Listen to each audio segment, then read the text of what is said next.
It is with great pleasure to introduce this guest and to let everybody know that the reports of this man leaving the building have been greatly exaggerated.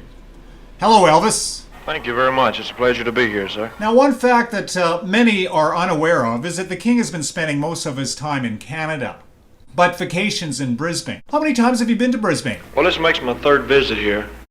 So, EP, what kind of music are you listening to these days?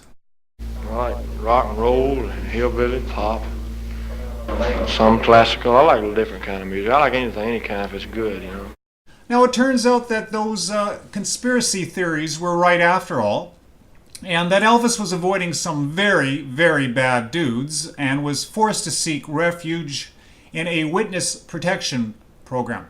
Are you glad the whole Elvis is dead hoax is out of the bag? Well, as I was telling you earlier, it was pretty good. It all happened so fast, so I don't know. Are you sorry that you had to go undercover? No, I'm not. What do you think of all the fans calling you Johnny Liar Pants on Fire? If they want to call me that, I mean, there's nothing I can do about it, so I just have to accept it. What was behind your decision to make an appearance on this show? I was anxious to do some live appearances, and I thought it'd be a good opportunity to get in front of the people. So, EP, what have you been doing to keep yourself occupied during this retirement? Karate. If you can relax doing this, I don't know.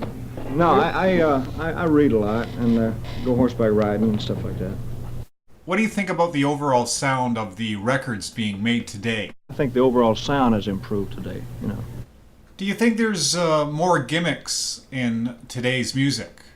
There's probably more gimmicks, but I think that the engineers have improved, and I think that the techniques have improved. Can we all look forward to a new world tour? It's difficult to tell. I don't know. Well, Elvis, I'd just like to say that it's great to have you back in the spotlight. Oh, yeah, it's good to be back, too. Well, that's a wrap. I don't think they get any bigger than this. Thanks, Elvis. Thank you very much.